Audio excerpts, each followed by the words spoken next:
નમસ્કાર અને સ્વાગત છે. આજે આપણે એક બહુ જ ઊંડા વિષય પર વાત કરવાના છીએ. વિચાર પરિવર્તન અને યુગ નિર્માણ.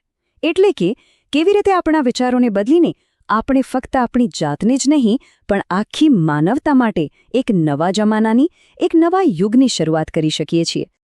ચાલો, આપણી વાતની શરૂઆત એક ખૂબ જ ગંભીર ચેતવણીથી કરીએ. આલ્બર્ટ આઇન્સ્ટાઈને કહ્યું હતું, ત્રીજું વિશ્વયુદ્ધ પરમાણુ શસ્ત્રોથી લડાશે અને ચોથું પથ્થરોથી. આ શબ્દો ખરેખર આપણને હચમચાવી દે છે, ખરું ને?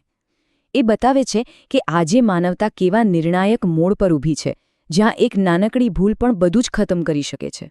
તો આ આખી વાતને બરાબર સમજવા માટે આપણે આ સફરમાં 4 પગલાં ભરીશું.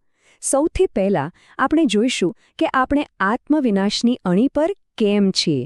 પછી પરિવર્તનની શક્તિ શું છે એ જાણીશું.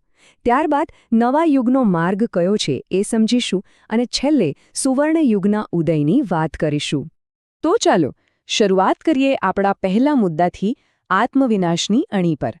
અહીં આપણે એ સમજવાનો પ્રયત્ન કરીશું કે આજે એક વ્યક્તિ તરીકે અને એક સમાજ તરીકે આપણે કેવા ગંભીર સંકટનો સામનો કરી રહ્યા છીએ. તો આ બધી સમસ્યાઓનું મૂળ ક્યાં છે?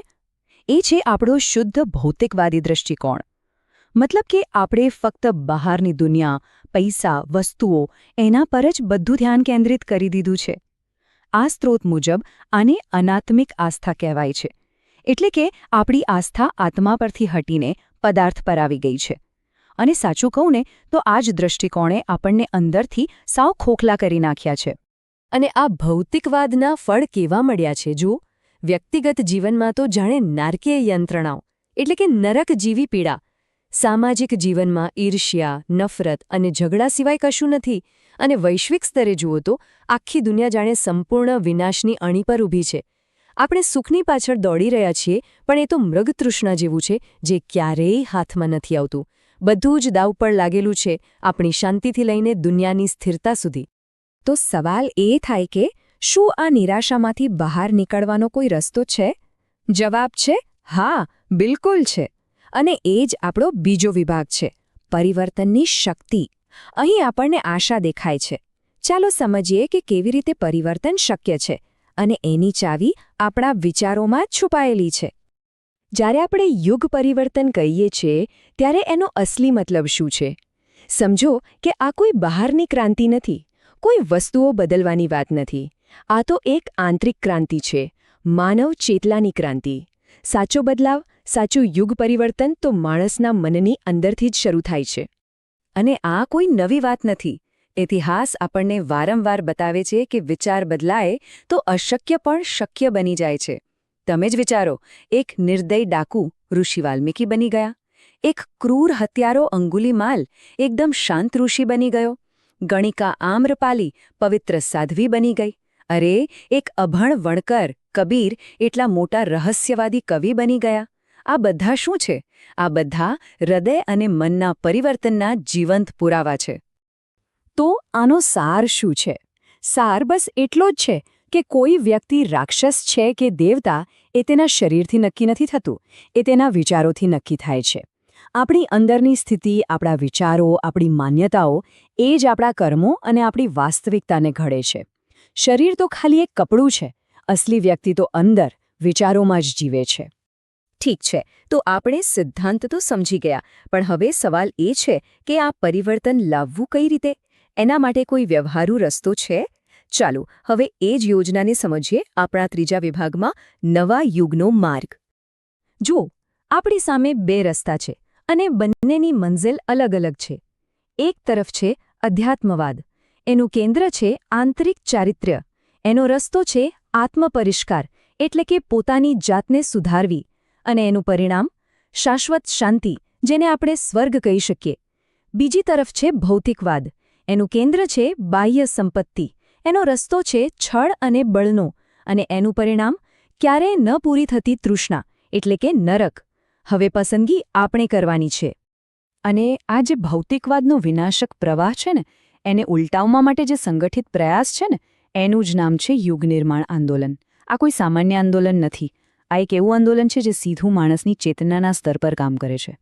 તો આ યુગ નિર્માણનો રસ્તો કેવો છે? એના 3 મુખ્ય પગથિયા છે. સૌથી પહેલું છે આત્મનિર્માણ, એટલે કે પોતાના ચારિત્ર્ય, આદતો અને વિચારોને સુધારવા. બીજું છે પરિવાર નિર્માણ, એક સુખી અને મૂલ્યોવાળું કુટુંબ બનાવવું. અને ત્રીજું છે સમાજ નિર્માણ, એક સારા સંસ્કારી સમાજ માટે પોતાનું યોગદાન આપો. જુઓ, શરૂઆત હંમેશા પોતાની જાતથી થાય છે, પછી એ પરિવાર સુધી પહોંચે છે અને છેવટે આખા સમાજને બદલે છે. આ જ સાચા પરિવર્તનનો પાયો છે. અને હવે આપણે પહોંચ્યા છીએ આપણા અંતિમ અને સૌથી વધુ પ્રેરણાદાયક પડાવ પર, સુવર્ણ યુગનો ઉદય. ચાલો જોઈએ કે આ રસ્તા પર ચાલીને આપણે કેવા ભવિષ્યનું નિર્માણ કરી શકીએ છીએ. આ એક વાક્યમાં બહુ મોટી શક્તિ છુપાયેલી છે. પરિસ્થિતિઓ આપણા વિચારોની દાસી છે, તે આપણી માલિક નથી. આનો સીધો અર્થ એ છે કે આપણે પરિસ્થિતિઓના ગુલામ નથી. આપણું અંદરનું જગત, આપણા વિચારો, એ જ આપણી બહારની દુનિયાને બનાવે છે. જો આ વાત સમજાઈ જાય તો આપણને પરિસ્થિતિઓ પર કાબૂ મેળવવાની તાકાત મળી જાય છે. તો આવનારું ભવિષ્ય કેવું હશે એની એક ઝલક જોઈએ. માનવતા માટે આધ્યાત્મિક ઉત્ક્રાંતિ તો નિશ્ચિત છે, એ થઈને જ રહેશે. આપણી ભૂમિકા ભગીરથ જેવી છે, જેમણે ગંગા માટે રસ્તો બનાવ્યો. આપણે જ્ઞાનની ગંગા માટે રસ્તો બનાવવાનો છે. અને સાચું કહું તો સત્યયુગને પાછો લાવવાનો આ એકમાત્ર રસ્તો છે. આપણી બધી સમસ્યાઓનો કાયમી ઉકેલ પણ આમાં જ છે. પણ આટલું મોટું પરિવર્તન આવશે કઈ રીતે? એ આવશે જ્ઞાન યજ્ઞ દ્વારા. આ કોઈ હવનપૂજાની વાત નથી. આ તો જ્ઞાન અને સાચા વિચારોનું એક જન આંદોલન છે.